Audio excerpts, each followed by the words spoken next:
Hello friends, this video on ray optics part 6 is brought to you by examfear.com. No more fear from exam.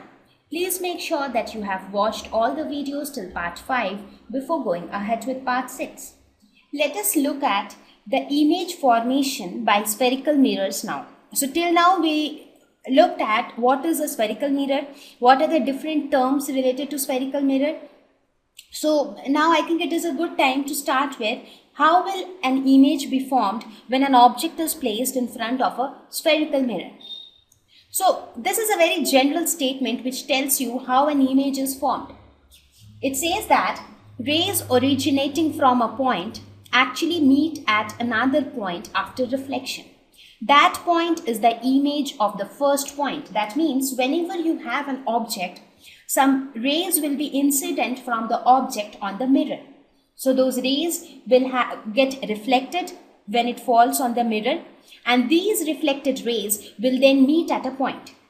That is the point where image will be formed, right? Now there are two ways, or there are two options by which an image can be formed. The first option is that the reflected rays actually meet at a point. That means incident rays fall on the mirror, they get reflected, and then those reflected rays actually meet at a point. In that case, the image formed is a real image because the reflected rays actually meet or really meet at a point. So we say that the image is real. The second option is the reflected rays do not actually meet at a point. They appear to meet at a point. So in that case, we say that since the rays are not really meeting, so we say that the image formed is a virtual image. So these are the two categories of image which we will obtain when an object is placed in front of a spherical mirror. Real image when the reflected rays actually meet at a point. Virtual image when the reflected rays appear to meet at a point. So we will study this in detail as we go ahead, and we study about the image formation for concave mirror separately and convex mirror separately. Things will become clearer to you at that time. So in this case, here let us look at some of the very general examples. Here you see this boy is standing in front of a plane mirror, the mirror which you normally have in your dressing tables at your home. So when you stand in front of the mirror, you can see your image. So the image which you see, that is basically a virtual image, right? Where the rays of light appear to meet and you can see an image of yours. So the virtual image is generally an erect image. That means it is straight. I mean, the way you are, your image is in the same way. In case of now, instead of the plane mirror, if you have a convex mirror, then what happens? Here also you get a virtual image, because in convex mirror, I told you, right? You saw in the previous slide that when a ray which is parallel to the principal axis falls on the convex mirror, it gets diverged and it looks like as if it is meeting at a point, that is the principal focus. So in this case, the reflected rays does not actually meet at a point. They appear to meet at a point. So we get a virtual image. So in convex mirror, this is how we get an image. Now in case of a concave mirror, here also if you see, you are getting a virtual image. Actually, concave mirror is the one where you can get a virtual image as well as a real image depending upon the location of the object. If your object is very close to the mirror, in this case, the boy is standing very close to the concave mirror. So in this case, the image is formed, the image which is formed is a virtual image. Now you might ask, why is it so? In convex mirror, you are always getting a virtual image. But why in concave mirror, if you are standing near, you get a virtual image. If you go far, you get a real image. You will understand this better when I go ahead and I show you the ray diagrams for each different location of the object in case of a concave mirror. So you will see that for a concave mirror, if the object is too close to the mirror, the image formed is a virtual image. Whereas if the object is located little far from the mirror, so in this case, this is your object, this boy was your object, and in this case, a real image is formed, but the image is inverted, right? And in this case, the image is formed on the same side of as the object, right? So right now you might be thinking why these different kinds of images are getting formed with different mirrors, which you will understand in the next few slides. But for now, I want you to understand two things. The first is that how is an image formed? An image is formed at the point where the reflected rays meet or appear to meet. And the second thing which I want you to remember is that if the reflected rays actually meet, a real image is formed, and if the reflected rays appear to meet, then a virtual image is formed.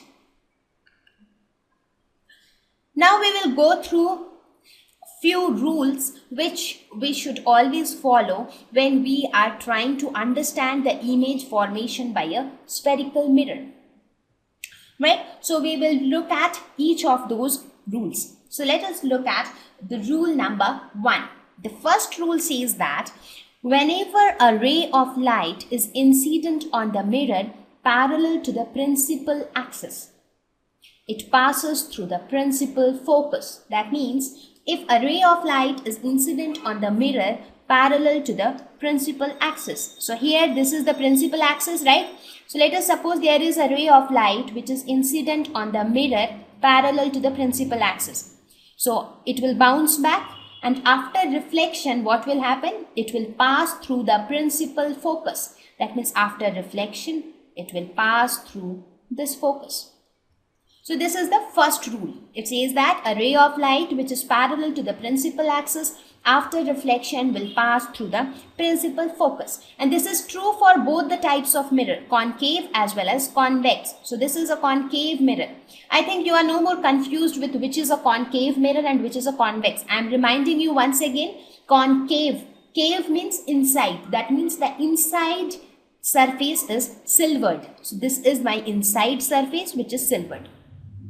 Now in convex mirror again, let us suppose there is a ray of light which is parallel to the principal axis and is incident on the mirror. So what will happen? It will get diverged, right? But if you extrapolate it, it will appear to pass through the principal focus, right? So this is my first rule. So let us look at rule number 2. So rule number 2 states that a ray of light which passes through the principal focus towards the spherical mirror after reflection is reflected parallel to the principal axis. So if you look at it, this is just the opposite of rule number 1. It says that if there is a ray of light which is, while it is incident on the mirror, it passes through the principal focus. That means you have a ray of light which passes through the principal focus and then falls on the mirror. It says that it passes through the principal focus towards the spherical mirror. So this is my incident ray. Now as it falls on the mirror, it will undergo reflection, and after reflection it is reflected parallel to the principal axis. So after reflection it goes parallel to the principal axis. Correct? So the same should be true for a convex mirror also. Let us suppose you have a ray of light which falls on the mirror such that it is virtually passing through the principal focus, because in case of a convex mirror the principal focus itself is a virtual focus, right? Here the principal focus is a real principal focus. So now this ray of light after reflection will go parallel to the principal axis, somewhat like this. Now let us look at rule number 3. It says that a ray of light which passes through the center of curvature of a spherical mirror after reflection retraces the same path. That is, it goes back along the same path. That means if you have a ray of light which passes through the center of curvature, for example, let us suppose there is a ray of light which passes through the center of curvature, somewhat like this. So this is my ray of light which passes through center of curvature. So it strikes the mirror and after reflection it goes back along the same path. Correct? So here also the same thing will happen. Let us suppose we have a ray of light which is virtually passing through the center of curvature. Now after reflection, as it strikes the mirror, after reflection it will go back along the same path.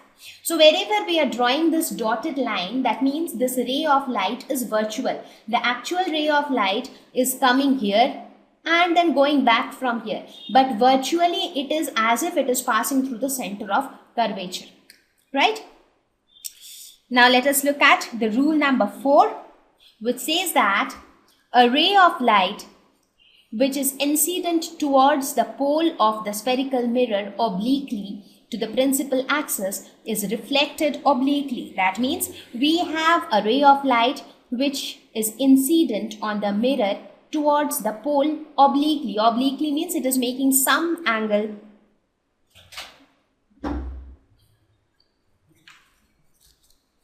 So when this ray of light falls on the spherical mirror obliquely towards the pole, then after reflection it gets reflected back again obliquely from the pole. So this is my angle of incidence and this is my angle of reflection. So these two angles are equal, as we know from law of reflection, right? So similarly in this case also, for convex mirror also the same thing happens. If a ray of light falls obliquely to pole, after reflection again it gets reflected back obliquely, right? So these are the 4 important rules which you should always keep in your mind before we go ahead with image formation by a spherical mirror, right? Thank you.